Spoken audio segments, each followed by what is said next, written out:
दोस्तों आपका बहुत बहुत स्वागत है हमारे यूट्यूब चैनल PYP और PEV में। दोस्तों मैं कमलेश साहू और मैं आज आपको अपना पुलिस कांस्टेबल टेस्ट 2017 का प्रीवियस ईयर क्वेश्चन पेपर लेकर आया हूं। दोस्तों आज हम यहां पुनः जनरल नॉलेज तथा जनरल साइंस के 30 क्वेश्चनों पर डिस्कशन करेंगे। साथ ही साथ आपके लिए आवश्यक जानकारी के लिए बता दें कि अगर आपने हमारे चैनल को सब्सक्राइब नहीं किया है तो आप हमारे चैनल को सब्सक्राइब कर लीजिएगा। साथ ही साथ बेल आइकन को दबा लीजिएगा ताकि मैं यहां से जो भी वीडियो अपलोड करूं उसकी नोटिफिकेशन आपको टाइम टू टाइम मिलती रहे। दोस्तों आज ही हमारा 5वां पार्ट है। इसके पहले मैंने इसके 4 पार्ट्स की वीडियो को बना रखा है। अगर आपने उन पार्ट्स को नहीं देखा है तो आप उन पार्ट्स को भी देख सकते हैं, जिनकी लिंक मैंने डिस्क्रिप्शन बॉक्स में दे रखी है। आज के क्वेश्चन पेपर को स्टार्ट करते हैं और आज का हमारा पहला क्वेश्चन है, RTI अधिनियम को खालिस्तान के दिन राष्ट्रपति स्वीकृति मिली थी। तो आपको बताना है कि RTI अधिनियम को किस दिन राष्ट्रपति की स्वीकृति मिली थी। तो दोस्तों आपको याद रखना है कि इसका राइट आंसर 15 जून 2005 है। दोस्तों RTI का full form right to information है। आपको आवश्यक जानकारी के लिए बता दें कि अगर कोई बिल अगर वह संसद में रहता है या संसद तक रहता है तो उसको विधेयक बोला जाता है, लेकिन जैसे ही उस पर राष्ट्रपति जी के साइन हो जाते हैं तो वह एक अधिनियम में बदल जाता है। आपको जानकारी के लिए बता दें RTI का full form right to information है। आपको पता होगा कि संविधान का भाग नंबर 3 जो कि हमारा मूल अधिकार से संबंधित है और मूल अधिकार हमारी संविधान में USA के संविधान से ली गए हैं। साथ ही साथ संविधान का article number 21 right to information अर्थात सूचना के अधिकार से संबंधित है। RTI अधिनियम के बारे में बात कर लेते हैं कि आखिर यह 15 जून 2005 को राष्ट्रपति से स्वीकृति मिली, तो इसके पहले हुआ क्या था। 11 मई 2005 को यह बिल लोकसभा से पास हुआ था तथा इसके अगले ही दिन अर्थात 12 मई 2005 को यह बिल राज्यसभा से पारित हुआ था तथा 15 जून 2005 को इस पर राष्ट्रपति जी से स्वीकृति मिली थी। बढ़ते हैं अगले क्वेश्चन की ओर और हमारा दूसरा क्वेश्चन है, कृषि अवशेषों से CNG बनाने वाला भारत का एकमात्र जैव CNG प्लांट कहां पर स्थित है। दोस्तों आपको याद रखना है कि कृषि अवशेषों से CNG बनाने वाला भारत का एकमात्र जैव CNG प्लांट महाराष्ट्र में स्थित है। दोस्तों आपको आवश्यक जानकारी के लिए बता दें कि CNG का full form compressed natural gas होता है। बढ़ते हैं अगले क्वेश्चन की ओर और हमारा अगला क्वेश्चन है, भारत के गृह मंत्री कौन है। आपको याद रखना है कि भारत के गृह मंत्री जिस टाइम पर ये एग्जाम कंडक्ट हुआ था उस टाइम पर भारत के गृह मंत्री का नाम राजनाथ सिंह था। वहीं उसी टाइम पर बात कर ली जाए तो उस समय पर अर्थात 2017 के समय पर भारत के गृह मंत्री का नाम राजनाथ सिंह था। हमारा फर्स्ट ऑप्शन अरुण जेटली है। यह भारत के उस टाइम पर वित्त मंत्री थे। दोस्तों आपको आवश्यक जानकारी के लिए बता दें कि अरुण जेटली जी का हाल ही में कुछ दिन पहले निधन हो गया है। और आपको आवश्यक जानकारी के लिए बता दें कि दिल्ली में स्थित क्रिकेट स्टेडियम फिरोज शाह कोटला का नाम बदलकर अरुण जेटली स्टेडियम रख दिया गया है। वहीं उस टाइम पर पीयूष गोयल भारत के रेल मंत्री थे तथा नितिन गडकरी सड़क एवं परिवहन मंत्री थे। वहीं आपको आवश्यक जानकारी के लिए बता दें कि अगर ये करंट के टॉपिक से देखा जाए तो अरुण जेटली का तो स्वर्गवास हो गया है। पीयूष गोयल वर्तमान में भारत के रेल मंत्री हैं। राजनाथ सिंह भारत के वर्तमान में रक्षा मंत्री हैं तथा नितिन गडकरी भारत के वर्तमान में सड़क एवं परिवहन मंत्री हैं। बढ़ते हैं अगले क्वेश्चन की ओर और हमारा अगला क्वेश्चन है, वह प्रधानमंत्री कौन है जिनका सबसे लंबी अवधि का कार्यकाल रहा है। दोस्तों आपको बताना है कि अगर पीरियड ऑफ टाइम अर्थात टाइम के हिसाब से देखा जाए तो लॉन्ग टर्म तक रहने वाले प्रधानमंत्री का आपको नाम बताना है। तो दोस्तों आपको याद रखना है कि इसका राइट आंसर जवाहरलाल नेहरू है, क्योंकि जवाहरलाल नेहरू भारत के प्रथम प्रधानमंत्री थे। साथ ही साथ वह ऐसे प्रधानमंत्री थे जिनका कार्यकाल सबसे लंबी अवधि तक रहा। दोस्तों आपको आवश्यक जानकारी के लिए बता दें कि सबसे पहले जवाहरलाल नेहरू का सबसे अधिक कार्यकाल रहा, उसके बाद इंदिरा गांधी का कार्यकाल रहा जो कि 11 वर्ष रहा, जबकि जवाहरलाल नेहरू का कार्यकाल 17 वर्ष तक रहा। उसके बाद इंदिरा गांधी जिनका कार्यकाल 11 वर्ष तक रहा तथा उसके बाद 3rd नंबर पर मनमोहन सिंह का कार्यकाल रहा जिनका कार्यकाल लगभग 10 वर्षों तक प्रधानमंत्री के पद पर रहे। बढ़ते हैं अगले क्वेश्चन की ओर और हमारा अगला क्वेश्चन है, भारत में कितनी राजनीतिक दलों के पास राष्ट्रीय दल का दर्जा अर्थात नेशनल पार्टी स्टेटस है। तो दोस्तों आपको याद रखना है कि जिस टाइम पर यह एग्जाम कंडक्ट हुआ था उस टाइम पर भारत में राजनीतिक दलों के पास राष्ट्रीय दल का दर्जा 5 था, लेकिन अगर वर्तमान पॉइंट ऑफ व्यू से देखा जाए तो अभी राजनीतिक दलों के पास राष्ट्रीय दल का दर्जा 8 पार्टियों के पास है। दोस्तों आपको आवश्यक जानकारी के लिए बता दें कि 8वीं पार्टी के रूप में NPP अर्थात नेशनल पीपल पार्टी को 8वीं पार्टी के रूप में नेशनल पार्टी स्टेटस का दर्जा मिला है। यह पार्टी मेघालय से संबंधित है और इसकी स्थापना या इसके जो फाउंडर हैं, आपको पता ही होगा कि मेघालय के जो अभी सीएम हैं नजमा हेमतुल्ला, उन्हीं के द्वारा इसका गठन किया गया था और इसको जो नेशनल पार्टी स्टेटस का दर्जा 7 जून 2019 को मिलता है। दोस्तों आपको याद रखना है कि राजनीतिक पार्टी को नेशनल पार्टी का दर्जा चुनाव आयोग के 3 मानदंडों के आधार पर दिया जाता है। अगर इन 3 मानदंडों में से कोई भी एक मानदंड कोई भी पार्टी पूरा कर ले जो कि निर्वाचन आयोग ने बोला है, तो उसके आधार पर उसको नेशनल पार्टी का दर्जा मिल जाता है। तो इस प्रकार आपको याद रखना है कि 8वीं नेशनल पार्टी मेघालय से संबंधित है, जिसका नाम नेशनल पीपल पार्टी है, जिसे 7 जून 2019 को मान्यता मिली थी। बढ़ते हैं अगले क्वेश्चन की ओर और हमारा अगला क्वेश्चन है, सर्वोच्च न्यायालय के न्यायाधीश को किसके द्वारा हटाया जाता है? तो आपको बताना है कि जो सुप्रीम कोर्ट का मुख्य न्यायाधीश होता है या सुप्रीम कोर्ट के न्यायाधीशों को किसके द्वारा हटाया जाता है। तो दोस्तों आपको याद रखना है कि इसका राइट आंसर संसद अर्थात पार्लियामेंट है। इस प्रकार आपको याद रखना है कि सर्वोच्च न्यायालय के न्यायाधीशों को संसद द्वारा हटाया जा सकता है। दोस्तों आपको आवश्यक जानकारी के लिए बता दें कि अभी हाल ही में सर्वोच्च न्यायालय में न्यायाधीशों की संख्या 34 के लगभग हो गई है।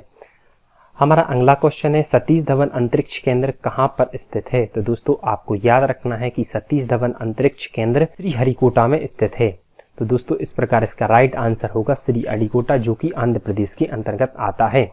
दोस्तों आपको आवश्यक जानकारी के लिए बता दें कि सतीश धवन स्पेस सेंटर अर्थात सतीश धवन अंतरिक्ष केंद्र श्रीहरिकोटा आंध्र प्रदेश में स्थित है। इसकी स्थापना 1 अक्टूबर 1971 को हुई थी। जबकि आपको आवश्यक जानकारी के लिए याद रखना है कि कभी पूछा जाए कि इसकी पेरेंट एजेंसी का नाम क्या है, तो आपको याद रखना है कि सतीश धवन अंतरिक्ष केंद्र की पेरेंट एजेंसी का नाम इसरो है। बढ़ते हैं अगले क्वेश्चन की ओर और हमारा अगला क्वेश्चन है, भारत में किस राज्य में अधिकतम वन आरक्षित अर्थात फॉरेस्ट कवर हैं? तो आपको बताना है कि सबसे अधिक वन आच्छादन अर्थात फॉरेस्ट कवर वाला राज्य कौन सा है? तो दोस्तों आपको याद रखना है कि सबसे अधिक फॉरेस्ट कवर वाला राज्य हमारा राज्य मध्य प्रदेश है। दोस्तों आपको आवश्यक जानकारी के लिए बता दें कि मध्य प्रदेश की राजधानी भोपाल है। यहाँ के सीएम का नाम शिवराज सिंह चौहान है तथा यहाँ के गवर्नर का नाम लालजी दास टंडन था। वहीं आपको याद रखना है कि मध्य प्रदेश है आपको याद रखना है कि Indian institute of forest report अर्थात ISFR हर 2 साल बाद प्रकाशित होती है। इसके पहले यह 2017 में प्रकाशित हुई थी और अभी ISFR अर्थात Indian institute of forest report 2019 प्रकाशित हुई है। और इसके अनुसार अगर फॉरेस्ट कवर के हिसाब से हम देखें तो सबसे अधिक टॉप 3 राज्यों में सबसे पहला राज्य मध्य प्रदेश है, सेकंड नंबर पर अरुणाचल प्रदेश तथा थर्ड नंबर पर छत्तीसगढ़ है। वहीं अगर आपसे पूछा जाए कि अगर टोटल जियोग्राफिकल एरिया में परसेंटेज वाइज सबसे अधिक वृक्ष कहाँ है, तो आपको याद रखना है कि इसका राइट आंसर मिजोरम है। मिजोरम में 85% के करीबन टोटल जियोग्राफिकल एरिया पर परसेंटेज के हिसाब से वृक्ष कवरेज है। बढ़ते अगले क्वेश्चन की ओर और हमारा अगला क्वेश्चन है, भारत के संविधान का कौन सा अनुच्छेद जम्मू कश्मीर को विशेष स्थिति प्रदान करता है? तो दोस्तों आपको याद रखना है कि जम्मू कश्मीर के लिए स्पेशल आर्टिकल 370 था, लेकिन आपको आवश्यक जानकारी के लिए याद रखना होगा कि जम्मू कश्मीर पुनर्गठन बिल 5 अगस्त 2019 को हमारी राज्यसभा में पारित होता है। उसके अगले ही दिन 6 अगस्त 2019 को लोकसभा में पास होता है और इसके बाद इसको दो यूनियन टेरिटरी में कन्वर्ट कर दिया जाता है, जो क्रमशः जम्मू कश्मीर तथा लद्दाख में हो जाती हैं और यह प्रभावी रूप से लागू 31 अक्टूबर 2019 को होता है।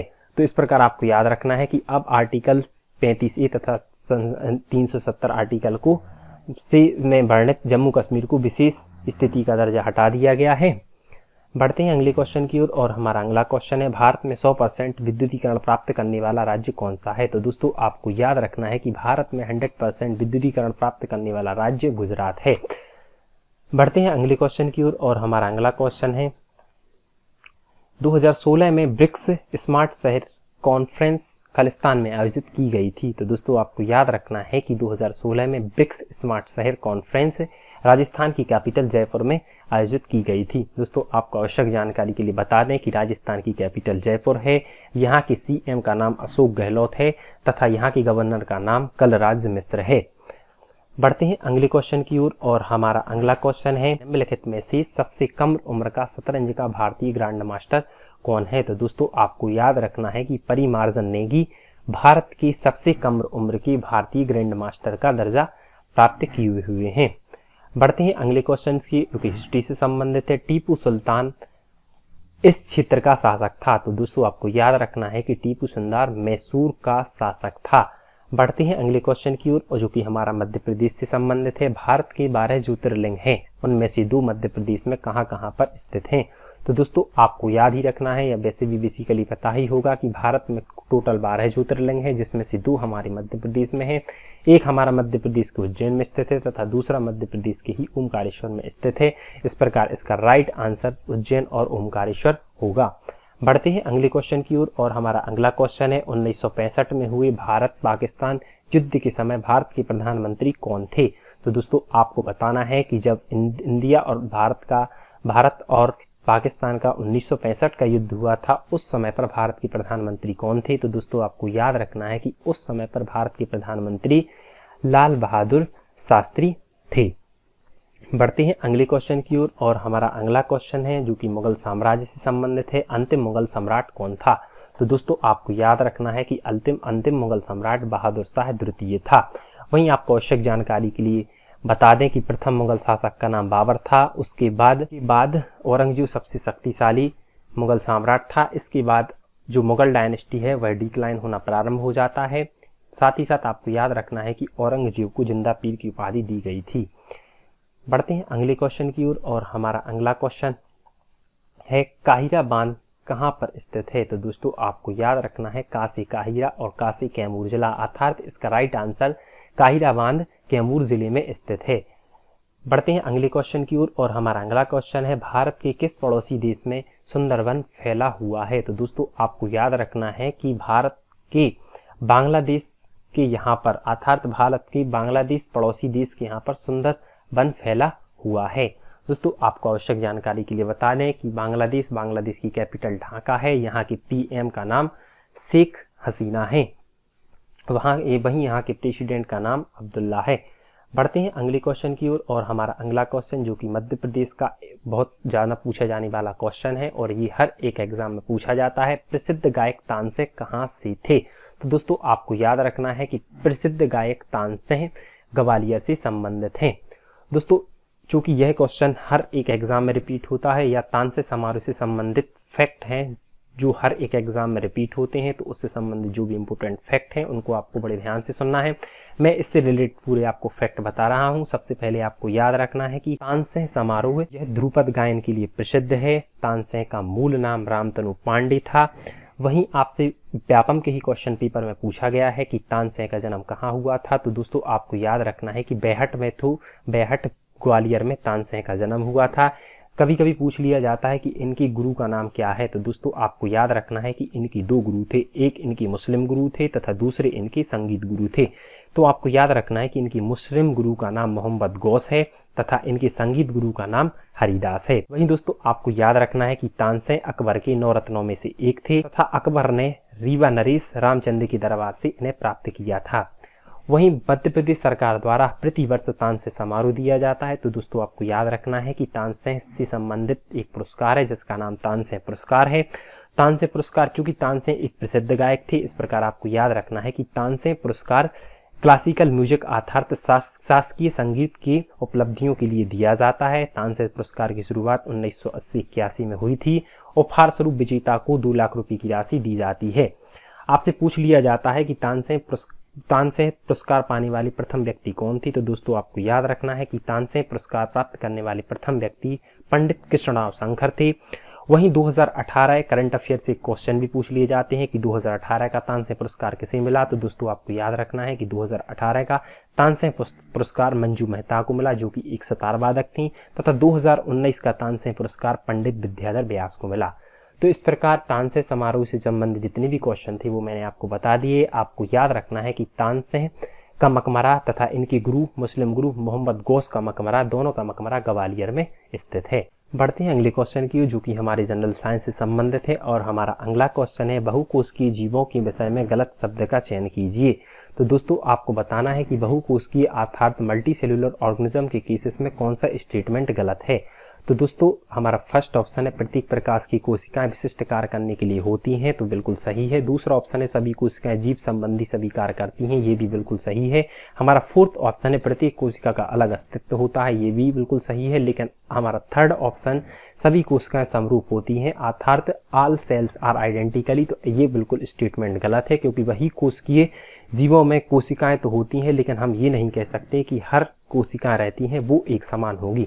तो इस प्रकार इसका जो रॉन्ग आंसर है वह ऑप्शन सी होगा।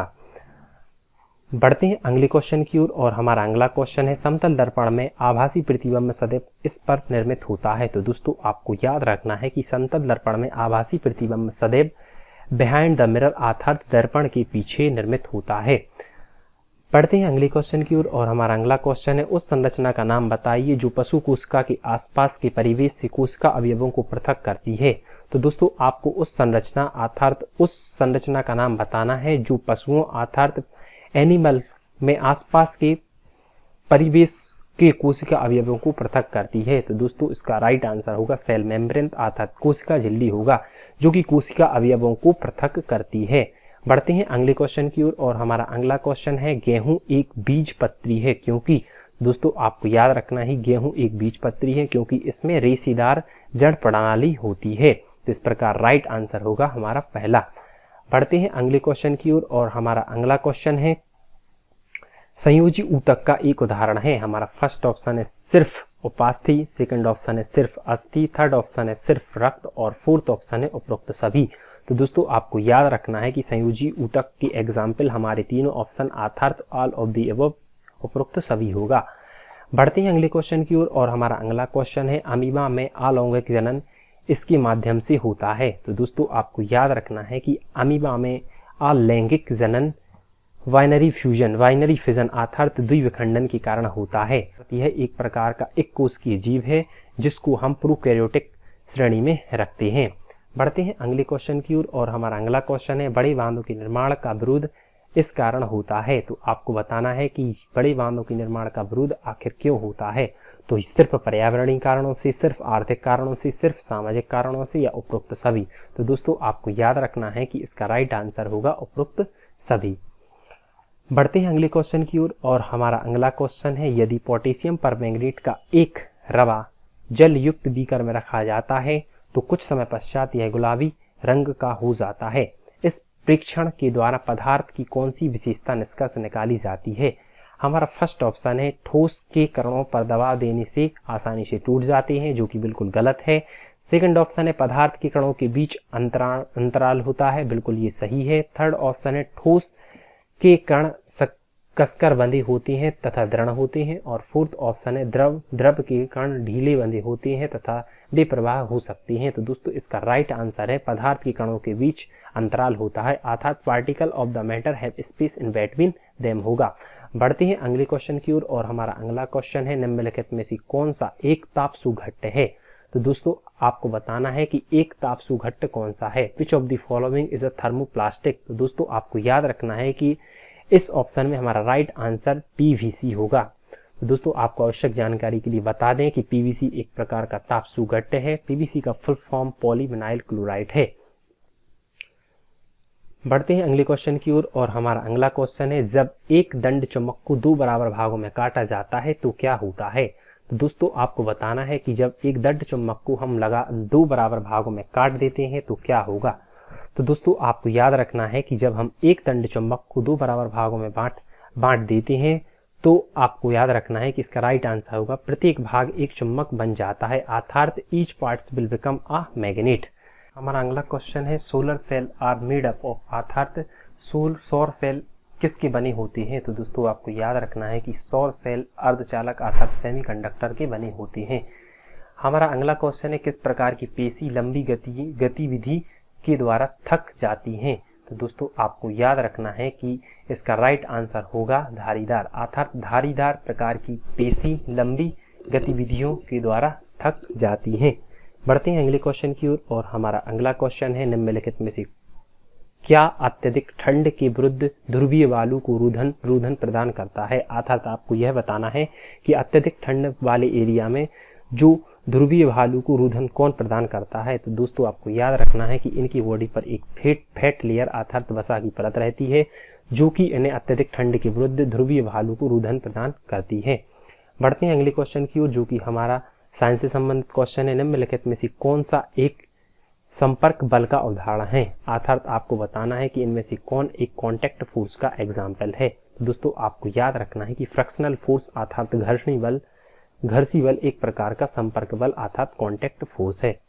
बढ़ते हैं अगले क्वेश्चन की ओर, और हमारा अगला क्वेश्चन है, नीचे दिए गए प्रकारों में से एक कार्य श्वास नली के सी आकार वाले उपास्थि युक्त बलियों द्वारा नहीं किया जाता, उसे पहचानिए। तो दोस्तों आपको याद रखना है कि इसका राइट आंसर है O2 के अवशोषण में मदद करती है, तो इसका ये राइट आंसर होगा। दोस्तों इस प्रकार हमारे आज के जितने भी ये क्वेश्चन थे उनका डिस्कशन यही समाप्त होता है। मेरी आपसे रिक्वेस्ट है, अगर आपको ये वीडियो अच्छा लगता है तो आपको वीडियो को लाइक करना है, चैनल को सब्सक्राइब करना है, साथ ही साथ कमेंट करना है, एवं यदि आपको ये वीडियो अच्छा लगे तो अपने दोस्तों के साथ शेयर करना है। मिलते हैं अगले वीडियो में, तब तक बने रहिए हमारे साथ। धन्यवाद।